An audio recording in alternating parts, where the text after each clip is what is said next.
As you can tell, the gala honoree was Marbella's Kroell family. And the primary reason for that is because the Historical Society received an incredible donation back in the early summer. And we're so pleased to have members of the Kroell family with us today. Patty DeBartoleben, who was here for the gala. The daughter of the donor, Charlie Kroell, is with us, Yvonne Kroell Graham, and we also have Missy Ketchum with us, who is Patty's daughter. So we have three representatives, actual representatives of the Kroell family with us today. And they came to Montevallo yesterday, and I had the pleasure of escorting them around town and showing them various Kroell-related pilgrimage sites. And so we had a great time doing that. And as Susan was saying, wonderful weather for it.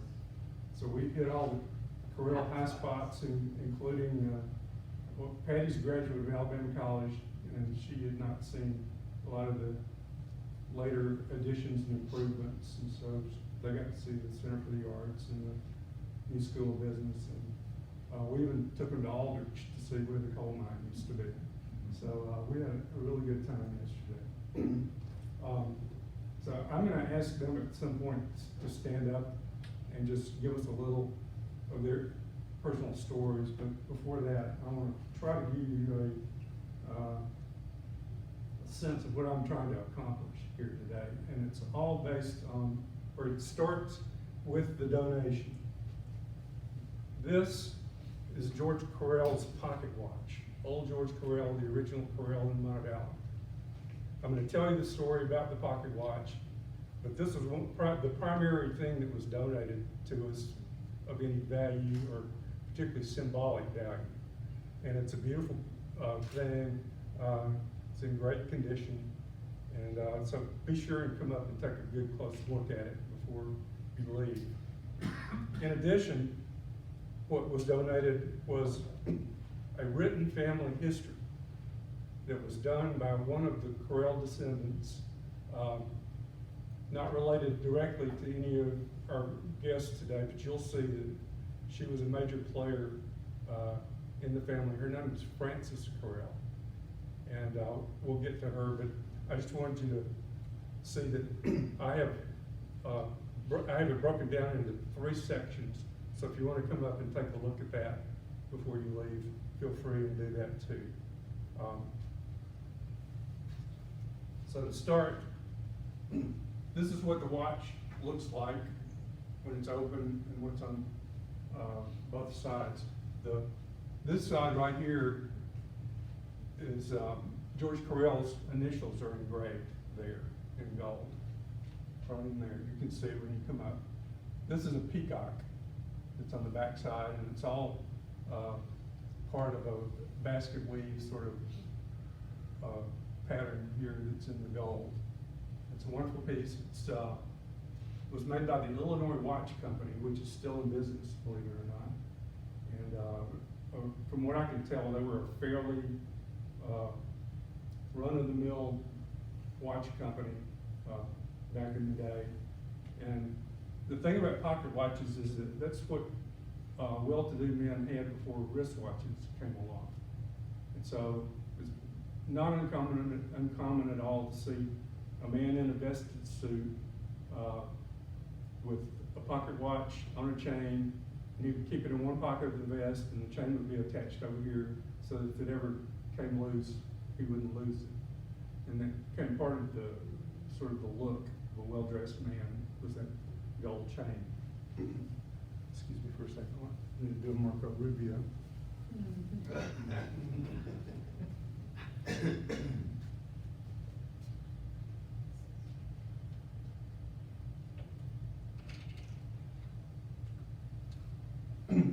this is how she entitled the history. The history of George Kroell, 1843 to 1925, and Mary Jeanette Kroell, 1844 to 1916, and their descendants. So it covers the entire family, or at least as it existed when she put this together in the 1990s. This is our donor. This is Yvonne's father, Charles Caden Kroell. This is a photo from 2016. Today he's 89 years of age, and I would have loved it if he could have come. I tried to talk him into it, but he's just, he seems to be physically okay, but I just think he has some problems traveling this far, and it would be too much of an ordeal. Let me say also, at the time he made the donation, he joined the Monroeville Historical Society at the patron level, and he coerced his wife, Mary Jean, who joined at the same time. Patty joined at the patron level, and Yvonne joined at the patron level. So they are on our roster, and they are members of our group.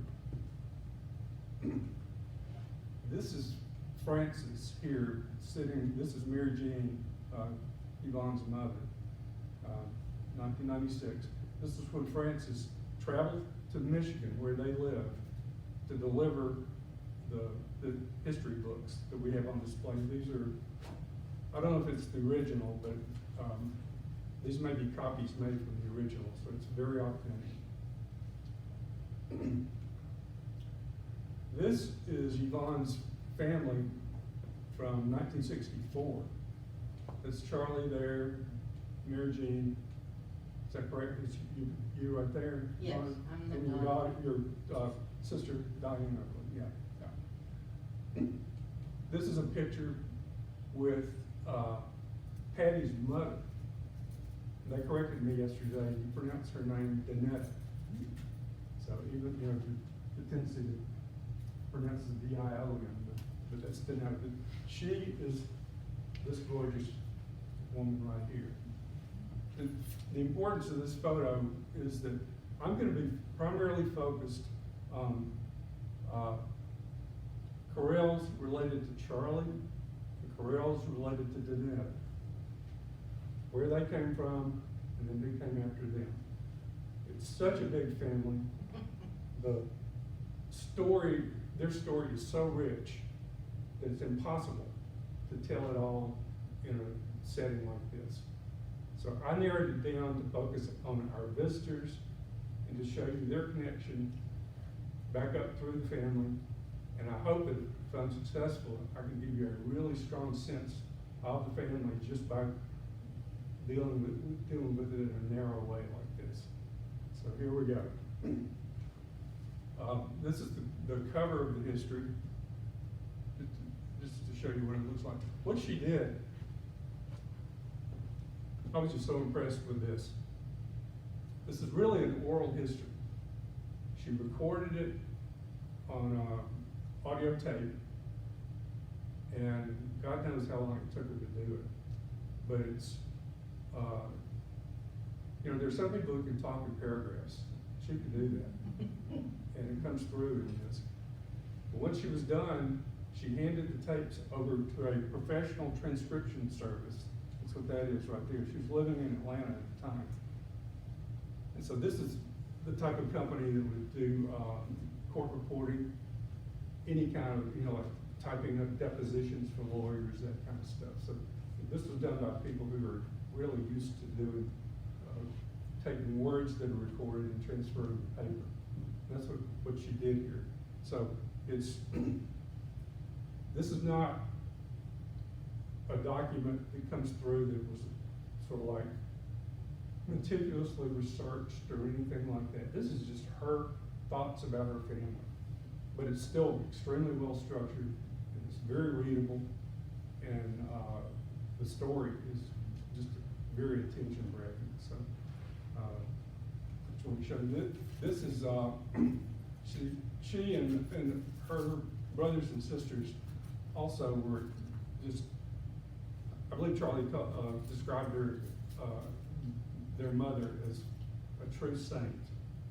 And you're gonna see that, that's probably true considering what all she endured. But Frances put together something here called In Praise and Appreciation of Our Mother, Sarah Frances Collier Kroell.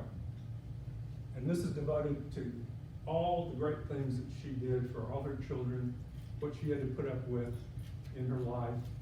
And this is a very special part of this history too, that is very readable. And let me say that what I plan to do, I hope in this coming week, is to try to make all of this available to any of you who want to see it. I've already converted it all into PDF documents. I'm going to place it on our website. So you can go, you can read it on the website, you can print your own version of it if you want to, whatever you want to do. But if you want to dive into this at the granular level, that's the way to do it, because you're not going to hear it at that level from me today.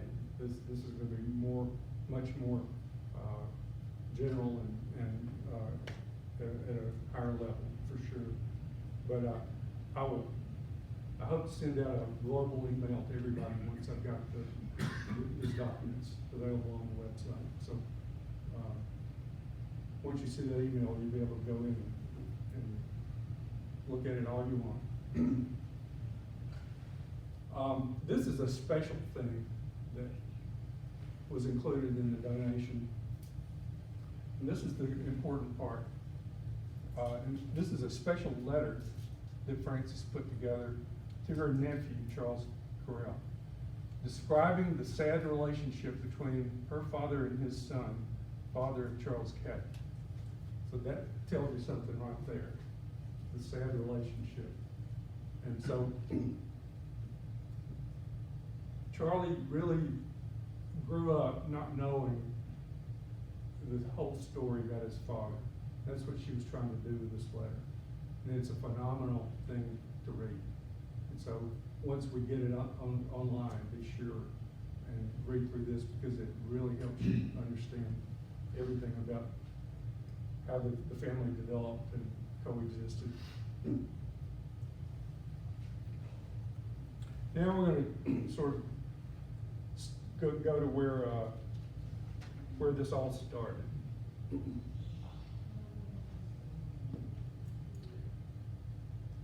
This is Georg Kroell, that's the way we pronounce it. Born April 23, 1843, son of Caden Kroell. You see that the name is spelled with an umlaut here. That's the German approach to the spelling of the name. He was the owner of a restaurant, and his mother was Maria Geisler, the daughter of Jacob Geisler of Firm. In German, it's spelled K-R-O-L-L with the umlaut.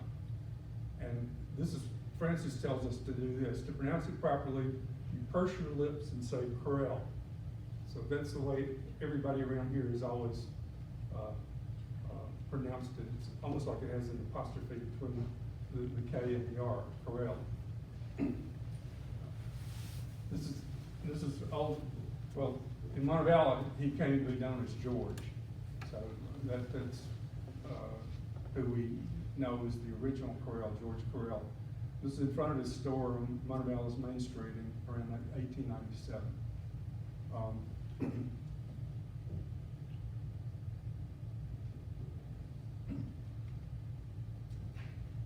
He came from Austria, and this will be a little geography lesson for you. You know, when you think of Austria, you think of Vienna. Vienna's way, back here. Vienna's way over here, the very eastern part of the country. George Kroell was from Meyerhofen, way up back over here, just north of Italy, and just south of Munich, Germany. And this is in the Austrian Tyrol, and the Alps Mountains are right through here. Meyerhofen is about 100 miles to the east of Innsbruck, Austria. And some of you may be old enough to remember that the Winter Olympics was held in Innsbruck in 1964 and again in 1976. So this is ski resort heaven. So that's where he grew up. And this is sort of what it looks like. This is Meyerhofen as it looks today, I guess probably in the summertime. Just a classic alpine valley. So he left this to come to Alabama. He had a good reason. He had a good reason. This is an interesting thing that I just happened to stumble across. Kroell in this area is like Smith. So they're everywhere. So, and see, this is the one with the umlaut here. This whole valley is full of places like this. It's called the Kroell Holiday Home in Meyerhofen. And I have been through this part of Europe before, and I've stayed at places like this, and it's fairyland, without a doubt. It's just incredible. And if you want to investigate what goes on in Meyerhofen, just go on the internet, you know, the Google satellite options, and you'll just see place after place after place that looks like this or similar. That is just so well manicured, wonderful architecture. The background of the area is just stunning. And then if you're a skier, you couldn't ask for a better situation. But I just thought this says a lot here that I could find a guest house named for this familiar name. There's another one. And you've got your village, shopping, places to stay. It's incredible. Okay. This is George Kroell on the right and his wife Mary, later in life, obviously. Okay. George came to the United States really to avoid the draft. There were all sorts of wars going on in the middle of the 19th century in Europe. And at the time, he was old enough to serve. It was the Austro-Hungarians against the Prussians. Both sides were conscripting men to be in their armies. And he was at the age where he was afraid he was going to be drafted. And there's some of us in this room that I know that went through that themselves. And it's a pretty scary proposition. But fortunately for him, he came from what we think is a fairly well-to-do family. And in those days, where he lived, you could pay somebody to go to the army for you. But you had to get the heck out of Dodge anyway. So, with the aid of a cousin, he comes to the United States. Obviously, in those days, we'd have to take a ship across the Atlantic to get here. It's thought that he came originally to Tennessee, and then heard about coal mines in this part of the country. So he first shows up in this area as a coal miner. This is probably, I would say between 1865 and 1870, something like that. He shows up in a census of 1870, Monroe or Shelby County census of 1870. It tells you that he was here and he already had a child by then. His wife, Mary, was an Irish immigrant. She was 10 years old when she came to this country, and she came with her family, who also came to work in coal mines here. From what I think I read this somewhere, they probably came all the way from Ireland to Mobile, came in that way. And then, but they knew where they were going, so they came right up here to the coal pits in Aldrich. And that pit had been operating for quite a while. And I believe it was right about 1860 that they came, so it was really just before the Civil War. So these are pure Irish coming here, and they were trying to escape a famous potato famine in Ireland at the time. So this is the matriarch and the patriarch of the Montevallis Kroells.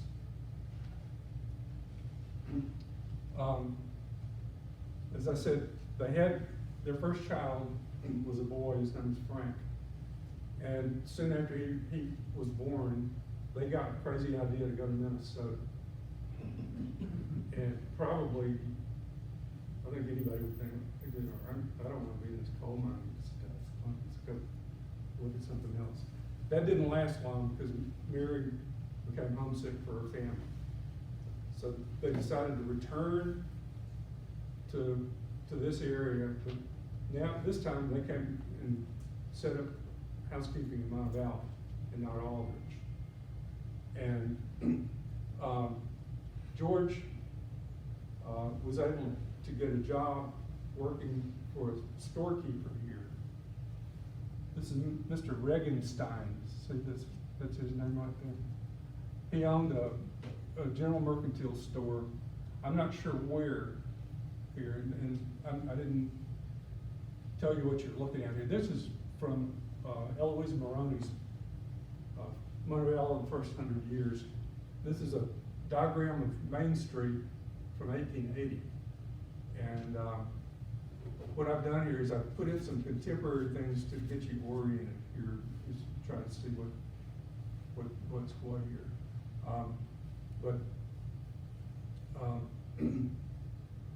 This says that the first Kroell house was right here. This is where the McDonald's is today.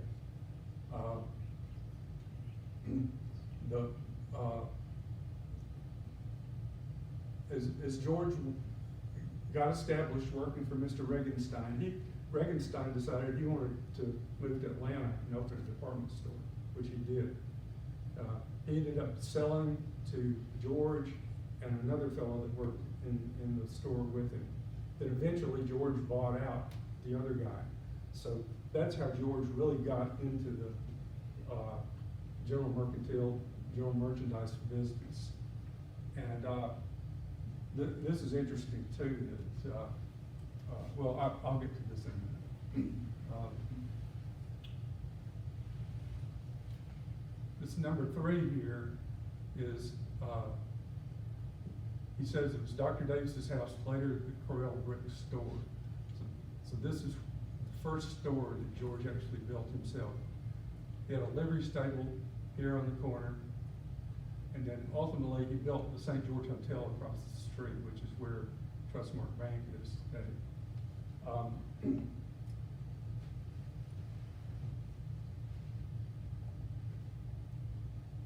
We all know about Al's Cove, that he later built the wonderful Victorian house. Turns out that Regenstein had a house on the same spot right there. And George had Regenstein's house moved to the back of the lot. And so he moved his family into that house, and that's where they lived while they were constructing Al's Cove. So apparently the Kroells and the Regensteins were very closely related.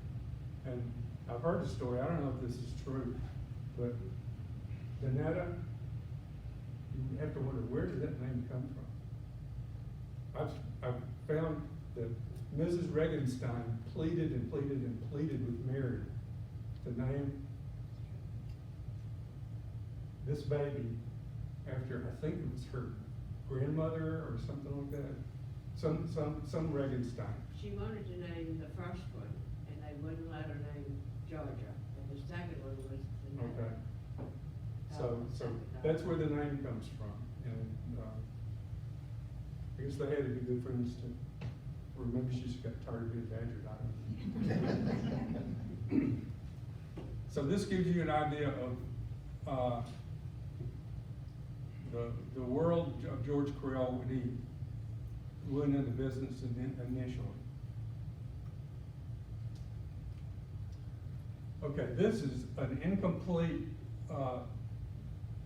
family tree here that I put together just for my purposes. I'm not claiming that it's something that genealogists can refer to down the centuries. This is just to give you a good sense of what this family was all about. George and Mary were the parents of 5 sons and 2 daughters. Okay? If you see a child here in a red box, they didn't live very long. This is the order that they were born. Frank was number 1, Pat was number 2, John was number 3, Mary was number 4, George Jr. was number 5, John was number 6, and Kate was number 7. Now notice, I've got George's father up here for a special reason. His name was Caden Kroell. He was known as Big Caden. To the credit of this entire family, they have latched on to that name, and they have used it down through the generations. I've never heard of this before, but and it can be boys or girls. It just doesn't matter. So just to show you here, Caden is in purple here. So with this generation, John was the Caden. The next generation, let's see, Mary and it's Jane. Mary. This, Yep. and he was known as Caden. And then since then, actually we have a Caden with us. Melissa Caden. So there you go. And I believe there's one more somewhere. My right? daughter Oh, your is daughter, Caden. okay. And my grandson, Right. Oh, and Charlie is a Caden too. Charles Caden. Yeah, right.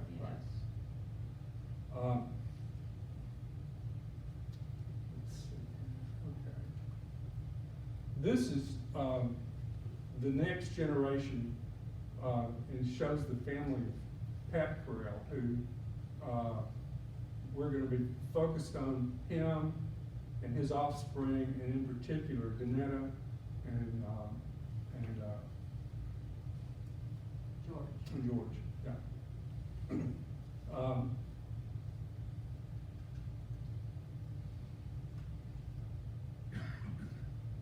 Pat's wife was Sarah Frances Collier Kroell. They were the parents of 5 sons and 6 daughters, 11 children. Incredible. They weren't so lucky at the start. You can see I've got the numbering system again. But we've got 4 red boxes here at the beginning. These Georgia died at 18. Caden died at 18. Pat Jr. and Margaret only lived a year or 2. So yeah, that was life in those days. I believe Georgia, we think, was mistreated for typhoid, fever. and so that's what she died of.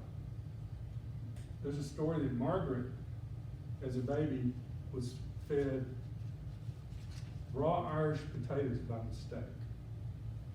She died of that for some reason.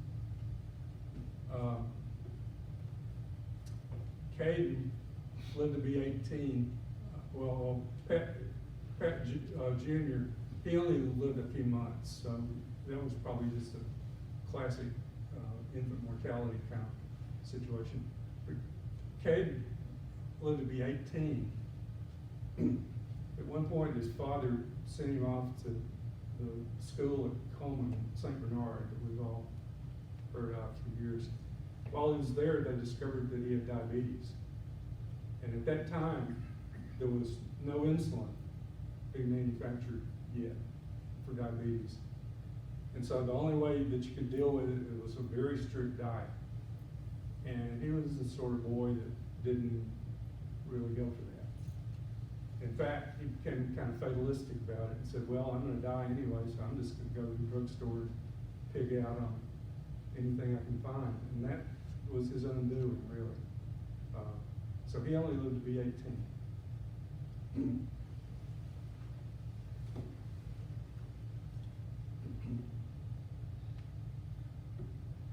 And you can see here, I've got Patty's here under Danetta. Yvonne is here under George. So these are the kind of the two silos that I'm going to be focused on.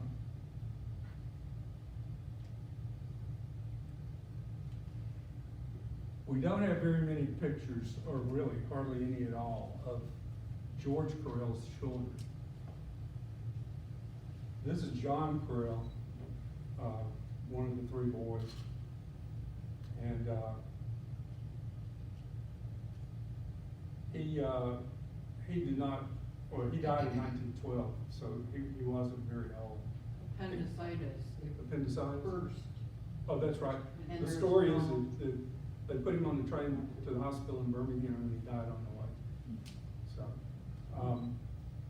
then his wife died before him. After, Was it after? but before the kids were grown. Right. Anyway, both parents died prematurely, and so they left two children, a boy and a girl. 4. Was it four? 4. Okay. 1 girl and 3 Okay. boys. Sorry. No. It's, what I'm getting at, though, is that it was two children, though, that lived in Al's Cove with Right. the sisters. The other 2 went Right, to the other right, side of right. the family. So that's just an important thing to know. This is another child of George. This is, do we know how to pronounce her last name? Kroell, something like that. She was fourth child of George and Mary Kroell. And she had a sort of a strange marital situation that she became dissatisfied with her marriage and just decided to come home with Mother Al and live at Al's Cove. And so she lived out her life there. She was the last Kroell to live at Al's Cove. Okay, this is George's store once he got it constructed.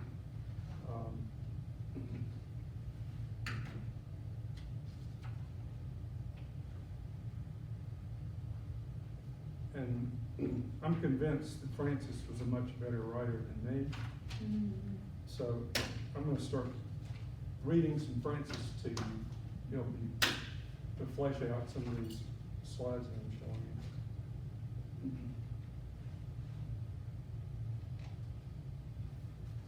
Let's just look through all of them first here.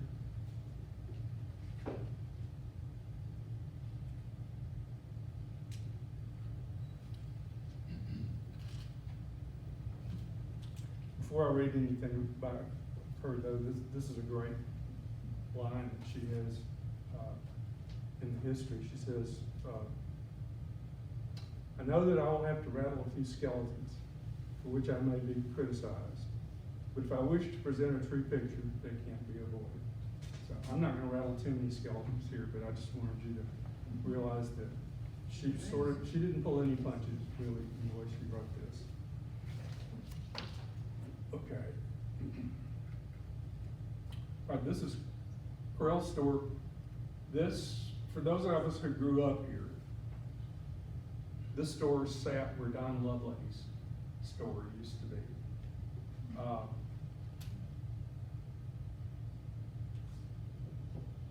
This is the type of advertising that George would put in either the newspaper or the college annual or anything like that.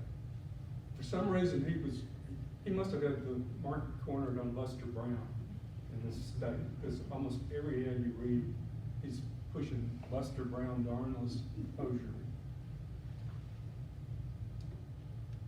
So you can see he was no shrinking violet at all, and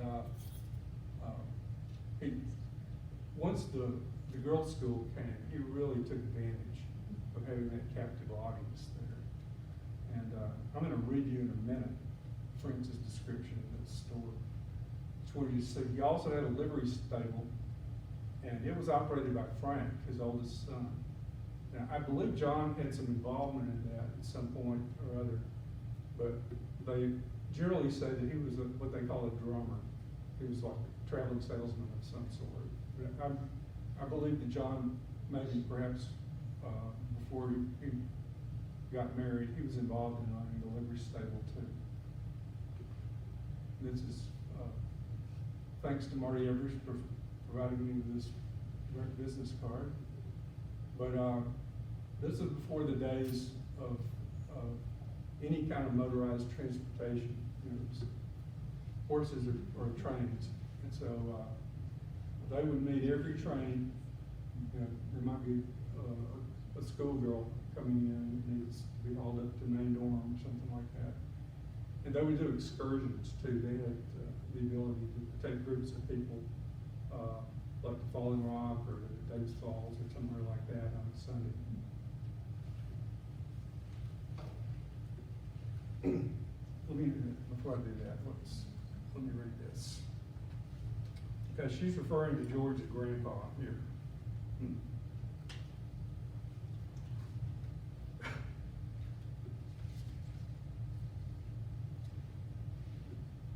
She says, I simply have to describe that marvelous store. You could buy almost anything there, from a two-horse wagon to farm implements, grain to plant, tools of every kind, lumber, roofing, paints, clothing, hats, and shoes for men, women, and children, fabrics and sewing needs, toiletries, household needs, well, everything but groceries. There was always a big round of aged hoop cheese with its handy slicing knife, and nearby a barrel of the best dill pickles with a fork to spear them. Also a cabinet with glass front compartments holding bulk soda crackers and cookies. Of course, there was also a glass candy case, and they even sold bananas. The wooden floors of the store were kept spotlessly clean, very lightly oiled. The high windows let in light, but it usually was cool inside in summer. Of course, there were big plate glass windows in front. Near the back of the store, before you entered the huge storage area, was the office where her father, Pat, perched. He was the bookkeeper. And he had a high stool and a tall desk, and she says it was like Bob Cratchit's in the Christmas Carol.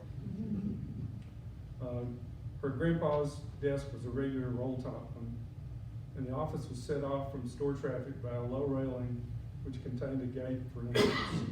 And just across from the office was a huge pot-bellied stove, where in winter you were sure to find a bunch of idle farmers in their overhauls, as they call them, laughing and talking, and likelier as not, spitting tobacco juice at the red-hot stove, the liquid dissolving with a hiss.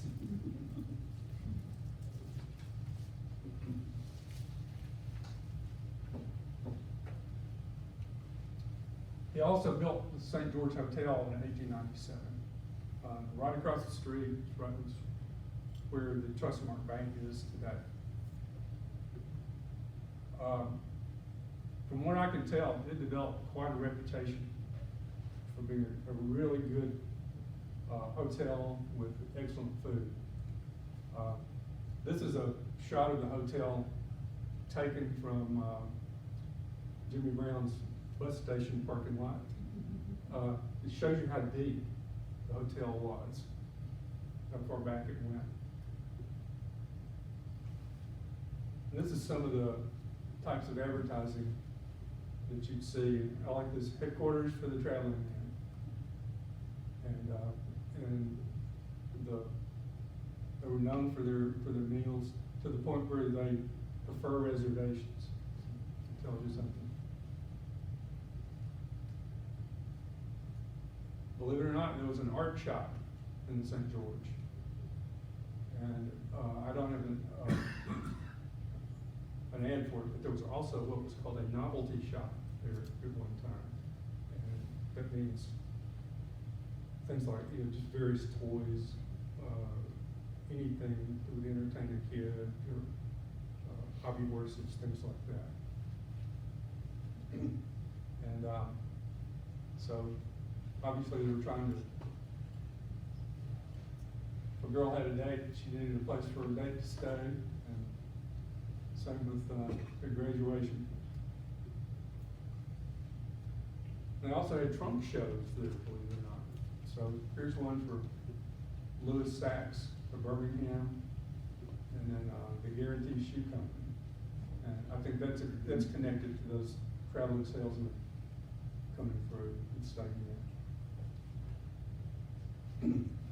This is the famous Owl's Cove that he built and moved into in 1900. So,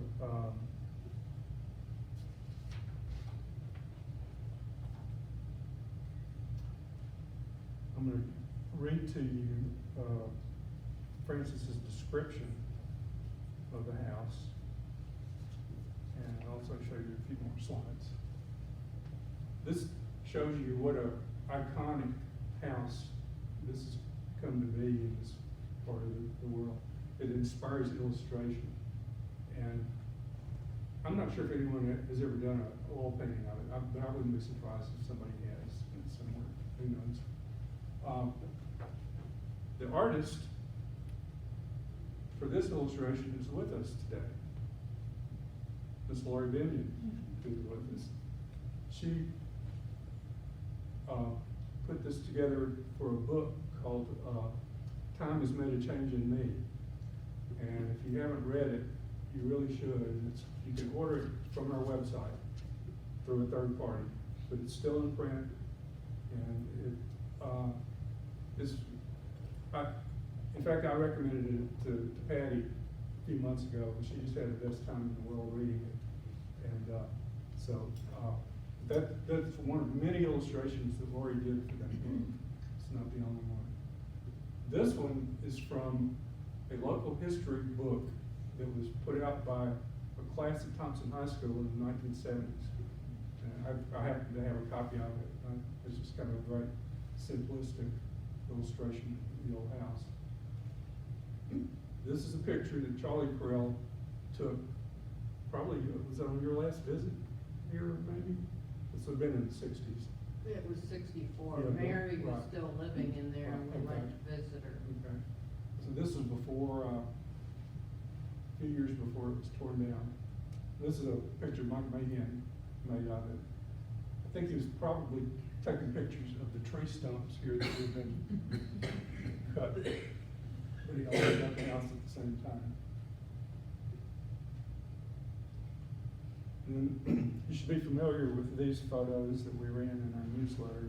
These are Mike's great shots of the interior of the house during the weekend that they had the estate sale.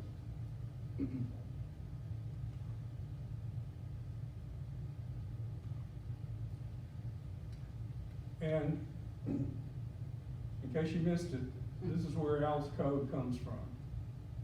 It's a figurine of an owl perched here over this owl cove. So it's Owl's Cove.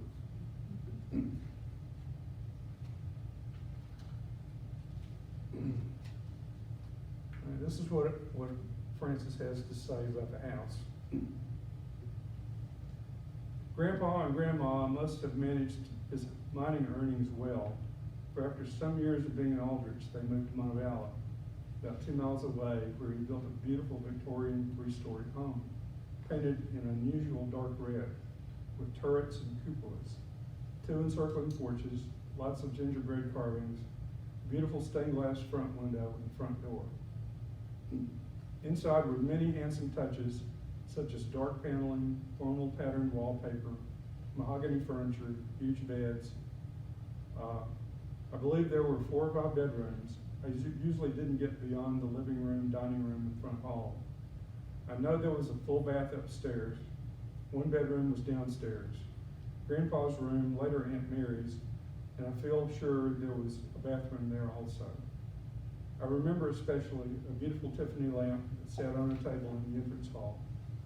I was always fascinated by the pictures that were on the walls as you mounted the stairs. The kitchen, as I recall, was big and furnished well with the types of kitchen equipment used at the time, including a big wood stove. It just occurred to me that perhaps Grandpa received an inheritance from his father, Big Katie, which could have helped and making that home a reality. In any case, it was a showplace. The property was sold many years later after the aunts died, and Louie, who was John Kroell's daughter who lived with the aunts after his death, inherited the house. It was sold to Alabama Power Company, then the house was dismantled and was sold piecemeal to eager buyers. So she says it still lives, so to speak, in many reincarnations.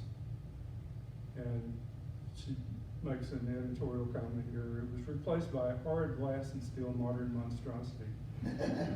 Built by Alabama Power, makes me wince to think of it.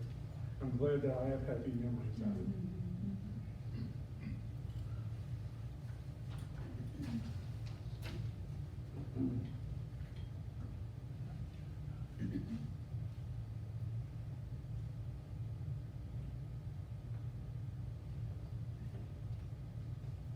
I hope you're like me, I can't get enough of this picture. You just keep seeing more and more things in it.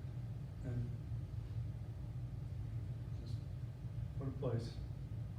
I did have the pleasure of going through there during that sale. I was in high school, and did too. John did, yeah. And I think, Jimmy's grandmother was there. So it was something to see.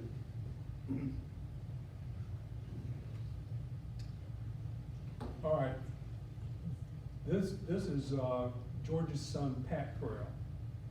Pat, well, let me back up and say, George died in 1925. He was in his 80s, had a great run. Really continued to go to the store almost up until his death. Shortly after his death, the executor, which was Pat, of the estate, organized an executor's sale of the business. And he bought it at the sale. So he took over the building, took over the business, and he had been, as I said previously, he had been the bookkeeper, so he had worked in the business for many years. So he's very familiar with it.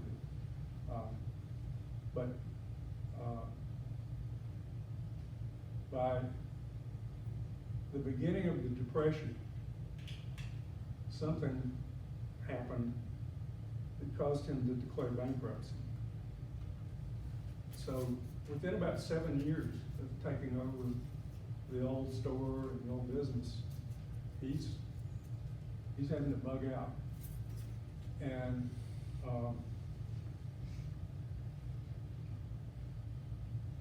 in the process, he had to sell the building.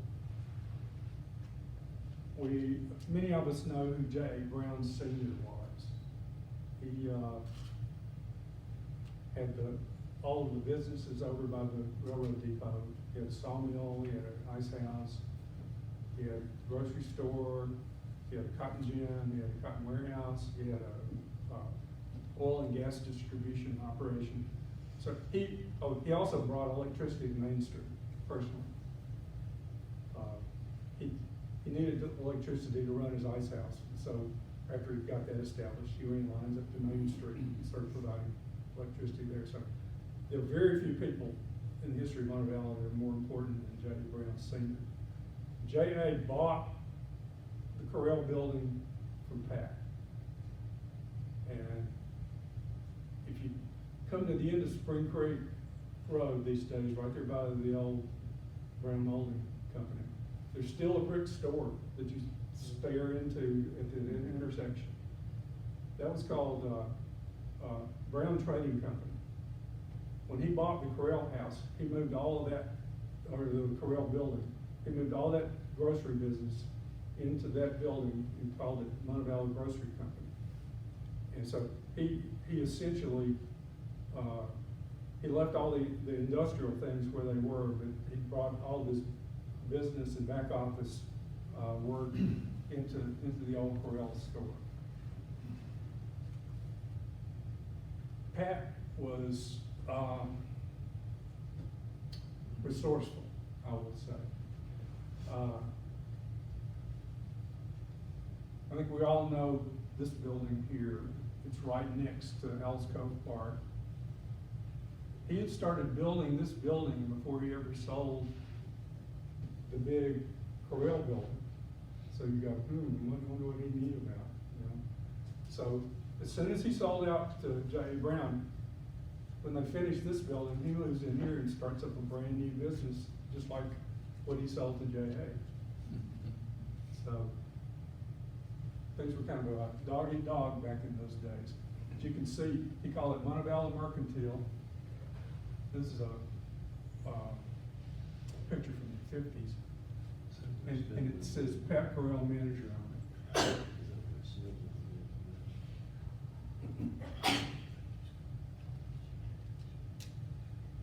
All right, so he occupies this building in 1932. In 1936, a guy from Uniontown comes by and makes an offer on the not the building, but the business space. He wants to set up a hardware store in that space. So Pat basically sells him his existing business for, you know, who knows what amount. And now he has to have somewhere to go again. Okay, this is 2 stores down on Middle Street. They've recently been benefited from the Main Street facade grant program, so that's why they're painted up like that. This is the old Montebello Cafe and Bakery here. That's what was there at the time. Pat built this building there, right after 1936. So that's where he went, just because Pat's always going to be in business, and he ended up being quite the real estate wheeler dealer too. So he had real estate everywhere. And so,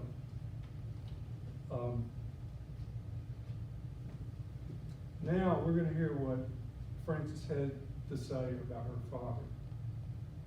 And I will just say that it's not real flattering.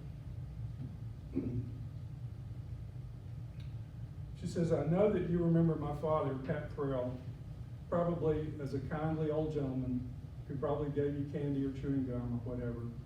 But I'm afraid that growing up in his presence was for all of us, and especially my brother George, a dreadful experience.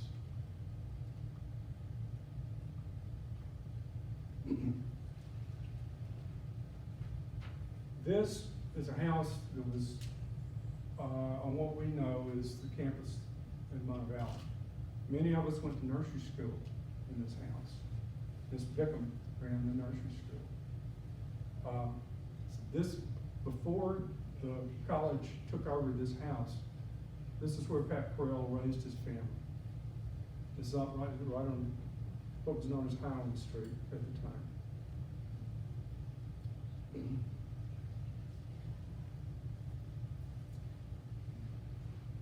I'll go back here. I'm afraid that growing up in his presence was for all of us, and especially my brother George, a dreadful experience. I can't begin to understand why Papa treated him as he did, unless it was because he knew that George loved him and wanted terribly to please him always. I can only say that my father was the cruelest man I ever had the misfortune to know. The day Papa and Mama were married, Mama said that Grandma Kroell told her, he's the meanest man that God ever let live, and you will come to know it. How's that for a new mother-in-law's send-off? Sadly, it was no exaggeration. He was mean and cruel with a hair-triggered temper, and he liked to brandish a pistol, only at home, of course, and threatened to do in anybody who crossed him in the business world. We weren't sure at all that he wouldn't do it to us accidentally. I was always told that Papa got his temper and disposition from grandmother Kroell. Papa's children remembered very few good things about him. He always made us feel that we were a terrible burden to him, and I've often wished I had had the courage at some time to say, we didn't ask to be born. I'm sure that all of us would have fought back more if we hadn't known that he would take it out on Mama, and we had an unspoken pact to make her life easier if we could. He had the most hair-triggered temper of anybody I ever knew. We never knew what was going to set him off like a rocket. His favorite time to have one of his yelling, cursing, Yes, swearing was a particular skill of his. Fits was early morning. If he became angry at somebody in town, which he often did, on these morning outbursts, he would grab his pistol, shouting that he was going to kill that so-and-so. Mama would hang on to him, begging, "Don't, Pat, please don't," while all the little ones cowered in a corner, scared out of our wits. Pretty soon, he would reluctantly put away the gun and go off to the store, whistling, leaving us shaking like leaves from the ordeal. She says, "My mother, Sarah Frances Kroell, had 11 pregnancies during the 22-year interval from 1894 to 1916. How she stood in all those years, I'll never know. She was deathly afraid of him, but she adored him." A sad combination. And alas, women of her time were like chattels, couldn't vote, own property, had no rights to speak of. He saw to it that she never had any money of her own, so she had no choice but to stay with him. "If my mother is not in heaven, nobody is." One of his favorite expressions was, "None of you are worth the powder and shot it would take to blow you to hell." So he's a rough customer.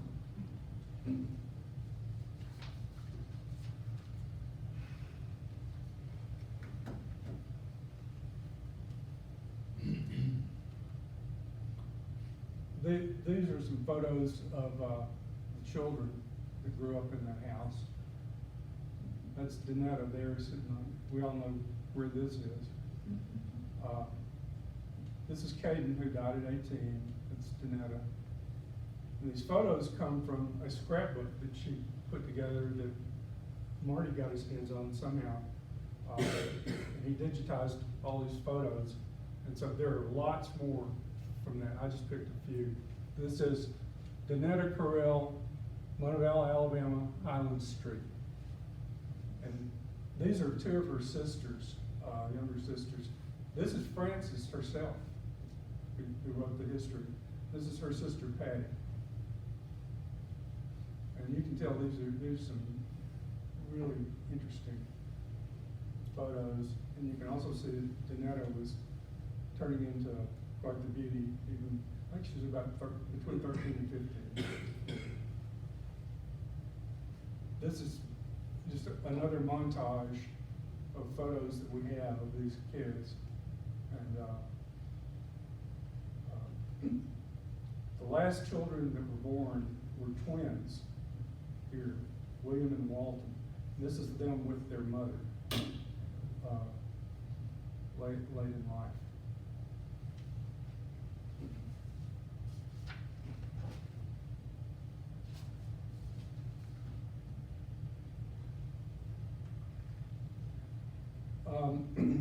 As I said, Pat ended up selling the house to the college when they decided they wanted to start a nursery school. The nursery school started in that house in 1931, so and I'm pretty sure that he might have sold it to them in about 1929, because I do know that he built this house in 1929. This is up Highland Avenue, a few blocks, right next to, does everybody remember Eddie Watson's house on Highland? This is on the corner where the Catholic Church is today, okay?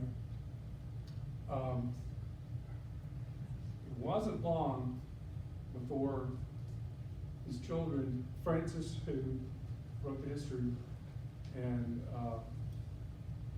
Yvonne's grandfather, George, decided that something had to be done about their mother. They really felt like Pat was on a mission to destroy her. So they decided, or they found a wonderful nursing home type arrangement in Prattville. And so just a few years after they moved into this house, they moved her out of the house, took her to Prattville. She lived out her life down there until 1949. By the time all that happened, the kids were basically grown. So by 1938, I'm speculating that Pat was pretty much living in this house by himself. I just don't think there was anybody else with him. I may be wrong. But one night in spring of 1938, this house caught on fire.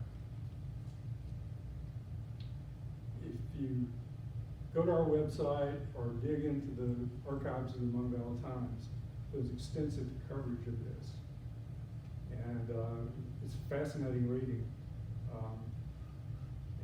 Frances she didn't speculate, she just said that this fire was mysterious. So think about that. The point that the newspaper made was that at that time, there was fire protection in the Highland Street, Highland Avenue area was almost non-existent. So there was no way to fight this fire. What a beautiful home. I mean, it fits right in with all those other great homes like the Watsons and the Trumbauers and Harry Klotzman and all that. This house burned to the ground that night. Fortunately, a lot of people showed up, pulled furniture out, and there's a story that Sissy Orr's grandfather sat on the roof of his house, swatting out sparks that landed on the roof, and they were afraid that the Watson house next door was owned by Joe Klotzman at the time. They were very afraid that something might happen to that house too. But in the end, this house burned completely to the ground. It attracted a huge crowd. There's an almost comical story in the college newspaper, the Alabamian, talking about all the girls showing up in their various types of dress, depending on what they were doing at the time. Like there was a theater production going on, and people showed up in their costumes, and it was just very odd. So, I had not seen this photo until Patty passed it to me really pretty recently. And so, and I studied it pretty well, and it just occurred to me, I wonder if those steps are still there. And let me say that Pat, in his wisdom, after the house burned down, decided to donate this lot to the Catholic Church. The Kroells were Catholics, and you wouldn't think from any of this description that I've given you about him that he was even anywhere near religious or some sort of saint with his family and people he encountered. But for some reason, who knows what it was, he donated the lot to the Catholic Church. Catholic Church that we all are familiar with, that is now a student center, was built in about 1950. So it went over more than 10 years with nothing being built here. But you can see that these are the steps in the 1930s. This is what they look like today. So they're still there. So it's there is a remaining relic of that house on Highland Street.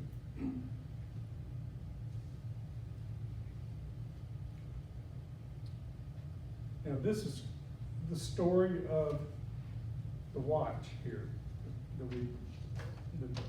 Charlie Kroell so generously donated to us for safekeeping in perpetuity. And it will remain in our archives, protected, safe, and available to anyone who might want to inspect it down the road.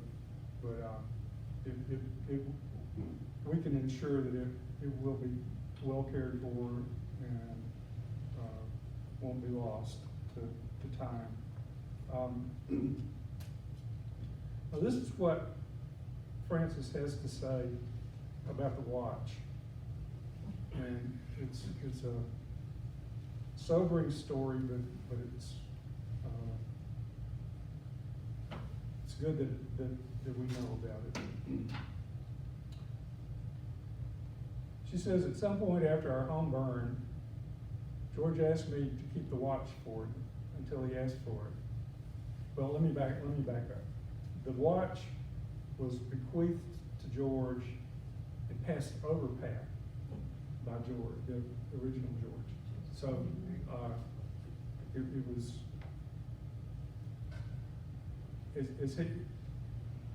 when he got to an age when he could responsibly take care of it, his mother passed it on to him.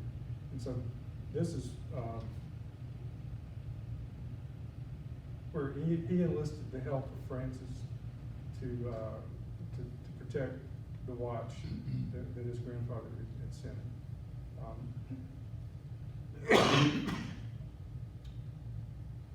George asked me to keep the watch for him until he asked for it because he was afraid it would get lost or stolen because he didn't have a safe place to keep it. And he knew I would take care of it. I put it in the drawer of my wardrobe trunk that was in the little attic of our little house in Montgomery. On the 14th of November, 1940, he called me and said he'd like to come down to Montgomery and get the watch. He came on the bus and walked the many blocks from downtown. He looked so worn, discouraged, basically like someone in a dream and his thoughts far away. I've wished 1,000 times that I'd begged him to stay. I fixed him a hot breakfast for which he thanked me in his usual gentle way. Then he took the watch, walked back downtown, caught the bus, and killed himself the next day in the back part of Papa's store. He had been trying to make a go of the store himself after returning to Montevallo and living in Pennsylvania and raising a family. So that just didn't pan out, and that was the end result. She says the little store he tried so hard to make a go of had not worked out.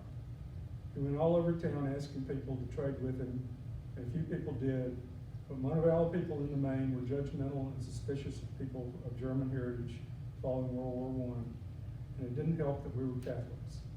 Somewhere along the way, he began to drink heavily. I only knew that the only time I saw him relaxed and laughing was when he had had a few drinks. Everyone liked George, but when he needed their help, they turned their backs. When he came back from Montgomery that day, he packed 2 boxes of clothes, toys and candy for his son Charlie, and for his daughter Anne, wrapped them, indicating who they were for, locked the door of the little store for the last time, and walked half a block to Papa's store to end it all.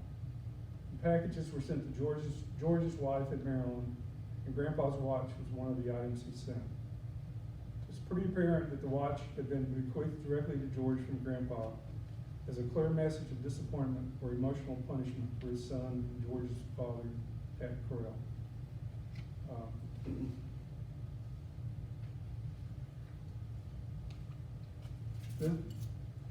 This is the store that he tried to make a go of it in. Pat apparently had another store somewhere. I haven't been able to figure out where it was. But this is the door that he locked for the last time and then walked to Pat's store and ended it all. This is a picture of George with Charlie when he was very young. Charlie actually came and lived with him for a few months when he was very small, but then his mother came back down from Maryland and took him home for good. And after that, George committed suicide. Now, moving on to the Patty side of this equation. This is Donetta. And she was something, wasn't she?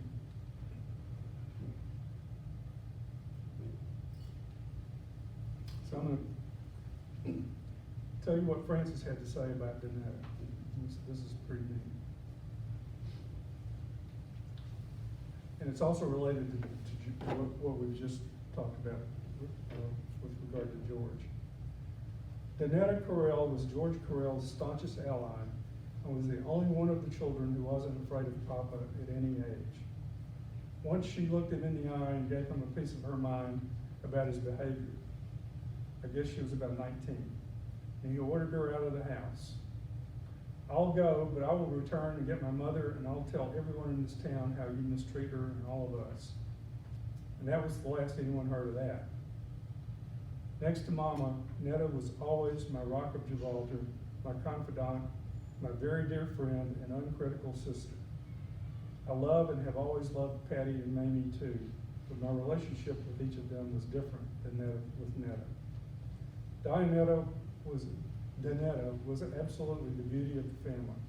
With black hair and dark eyes, she was tall and graceful,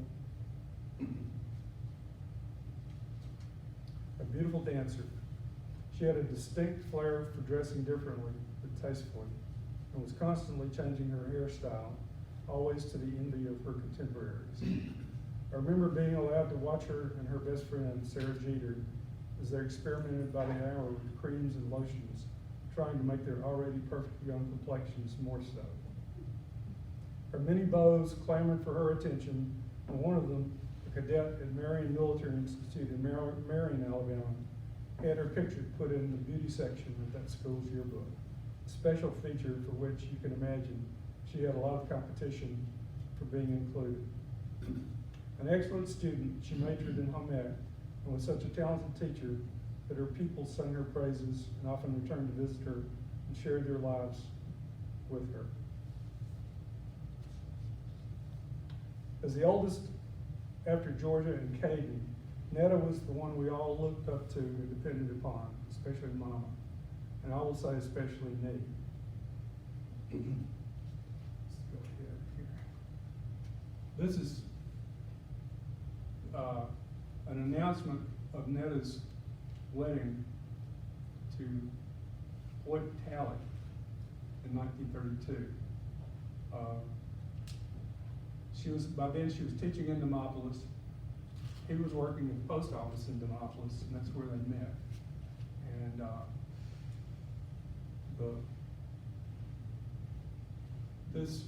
I'll make sure that this announcement gets included with this material that's online, because it's a really interesting announcement. And it's put together from newspaper clippings and a photo that Patty sent to me, and I put all this together just to make it presentable.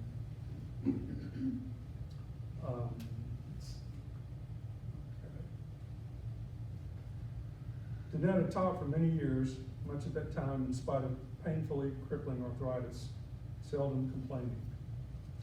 When she went to Demopolis to teach, she met Hoyt Talley, who worked in the post office there. Talley, as he was always called, was a great favorite of everybody's. He had a friendly personality and a big heart, lots of fun, and a person who would go out of his way to help anyone. They married in 1932 in Columbiana, and then the newspaper announcement that I just showed you declared that their wedding was of statewide interest. They had one daughter, Patty, who's with us today, who was named for Francis's sister, Patty. And Francis said that Patty was the light of their lives. Talley died of cancer long before his time, and Danetta died of liver cancer after a lingering illness in 1987. And she and Talley are both buried in Lafayette, on the eastern part of the state.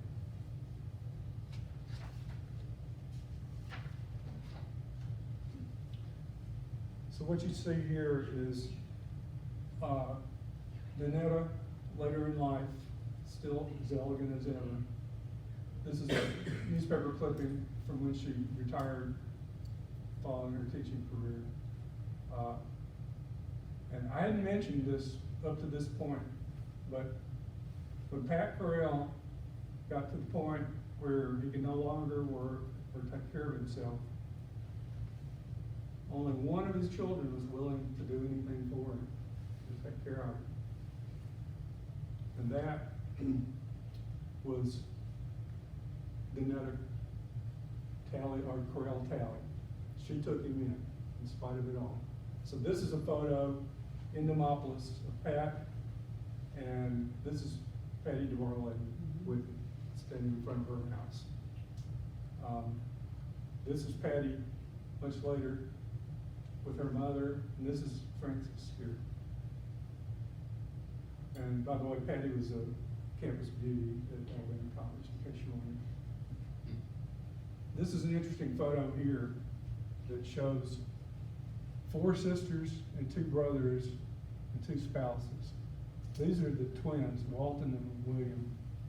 Francis, Patty, Mamie, and Danetta. And then just for fun, to bring this to a conclusion, I put together, this is a Francis page.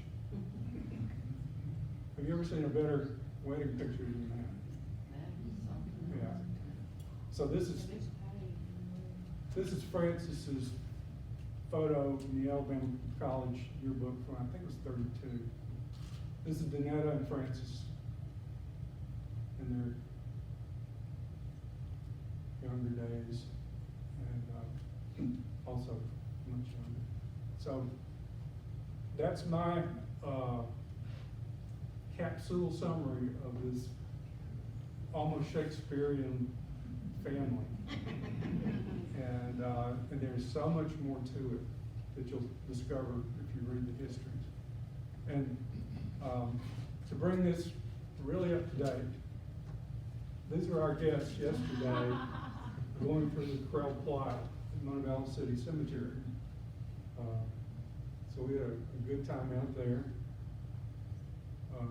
Yvonne is quite the genealogist, and so she was taking extensive notes about who was being found out there.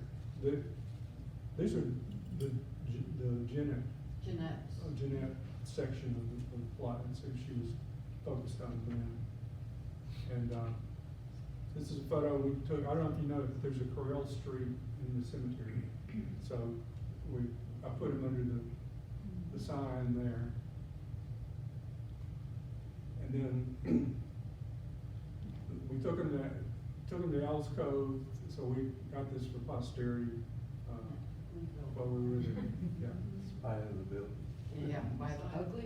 Yeah, the monstrosity. So, if they're willing, I would like for each of them to stand up and just kind of tell you something about themselves, and hopefully they aren't too embarrassed by what they've heard today. So, who would like to start? So this was, it's so fascinating because I grew up hearing about my grandmother's 10 siblings and this whole story. She was a wonderful grandmother, and I have nothing but the fondest memories of her. She was, having been a home ec teacher, she did beautiful cross stitch, she was a great cook, she was a seamstress, she was so smart and interesting. But one of the things that it occurred to me as I got older was that I guess, and she never really talked to me about her parents and what they had been like, but she and her sisters were all career women. They all went into the workforce and had careers. I don't know whether the impact of their mother, having grown up with a mother who was trapped by a marriage, none of them were gonna have that. So they all had careers and until, and then retired at retirement age. But anyway, it's a wonderful thing.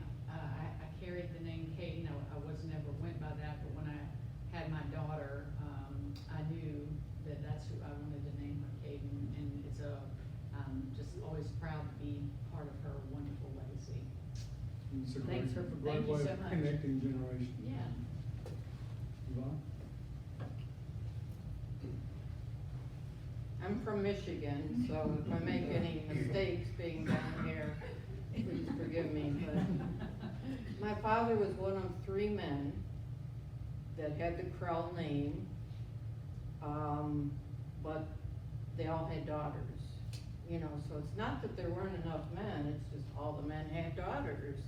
So there's 7 of us women that have the Kroell as the maiden name, and this is why this is so special at this time, is because the Kroell name is not going to continue within our family, but then the Caden name went down Patty's line, and my grandson who's 7 years old, is named Caden.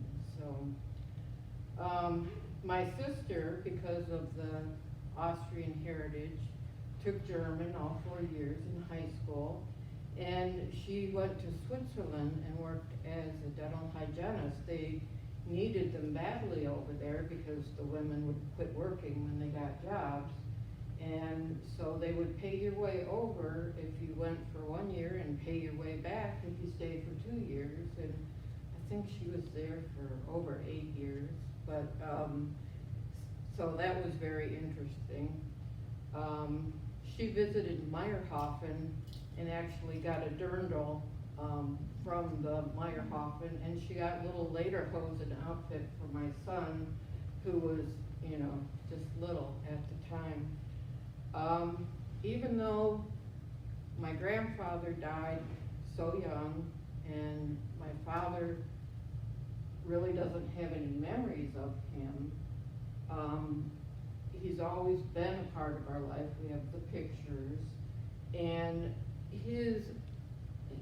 my grandfather's siblings always included us, and they, even though we were so far flung, and even though George had died, they kept in contact with my father and his family, which was really nice. They didn't have to do that, you know, but, and then, Aunt Frances wrote the special letter just to my dad, and so that he would understand the dynamics and love his father for who he was.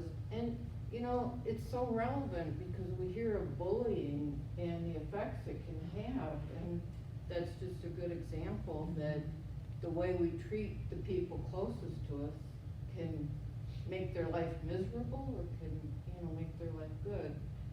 So I came from Michigan. I was in 4 airports and 3 airplanes to get down here, but it's been so worth it. It was so nice for the, I had been here in 1964, and then once again as a teenager, but other than that, it was mostly letters or phone calls or the connection. And I've got a paper and pencil diagram of all the 11 kids and who their descendants were and everything.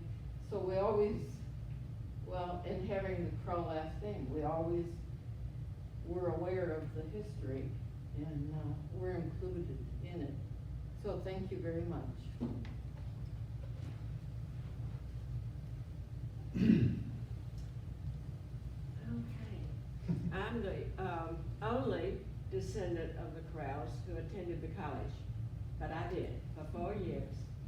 And I've been kicking myself that I didn't pay more attention to the Kroell history and the places they were and all that. I did go back down and visit Aunt Mary and Aunt Kate, not as much as I should have, but I did occasionally. And my friends at the school were all just so fascinated by that house. They'd say, "Will you take me down there sometime?" You know, because it did kind of look spooky. It had gotten pretty run down, and there was nobody living there except the 2 old ladies. And they were the sweetest, cutest things in the world. They both talked Blue Street at the same time, and you had to be listening, you know, on both sides to keep up. But my favorite was Aunt Kate, the little tiny one who dyed her hair, hit her red to the very end. But they were wonderful old ladies and were very kind to me always. But I feel so privileged to have been part of this family. In spite of Pat J and his cantankerousness and meanness, I mean, there's enough information on this family to write a saga, several novels, no kidding.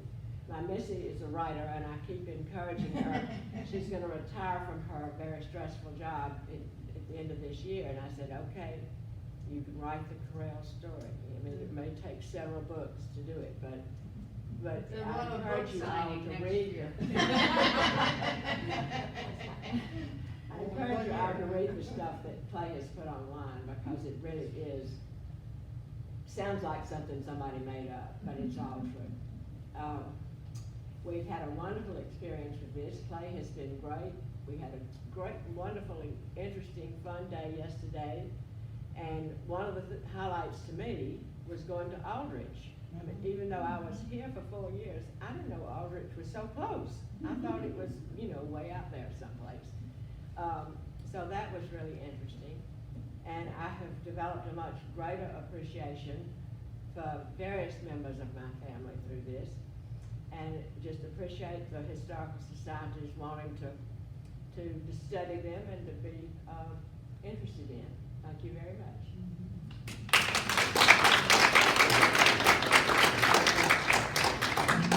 I may not have mentioned this, but this, Frances's history would not have happened if she hadn't been badgered by Patty. That's right. I stayed on her case for years. Please, Aunt Frances, write the family history. You were the one that stayed at home the longest. You know the most of the stories. Please write it down. At the very beginning, she says, the date is February 25th, 1996. My niece, Patty Talley DeBartolome, daughter of my sister, Danetta, recently urged me once again to make a record of my knowledge of the Kroell family history. So I want to make sure that Patty gets the credit she deserves. I wanna say that, their mother, Sarah Francis, even though it's a much smaller history, is fascinating. It is, it's just. It's really, Yeah. you could do a movie out of Right, it, you know. and it helps you understand what a dichotomy it was between the two people, because one was so good and such a great mother, and the other was rough. Before I step away, I want to make one more statement of gratitude. That's to Marty Evers. Yes. If it wasn't for Marty, we would never have established this connection with the remaining Kroell descendants, and it was almost an accident, but Marty was interested in them a long time before me, and he collected those photo scrapbooks, which are just invaluable. And then he and Yvonne started communicating, and then one thing led to another, and I got to find out that Patty DeBartolome existed, and Not too far away. right, not too far away, and she knew my man, so I thought that was important. So that's all I have. So Great. That's all.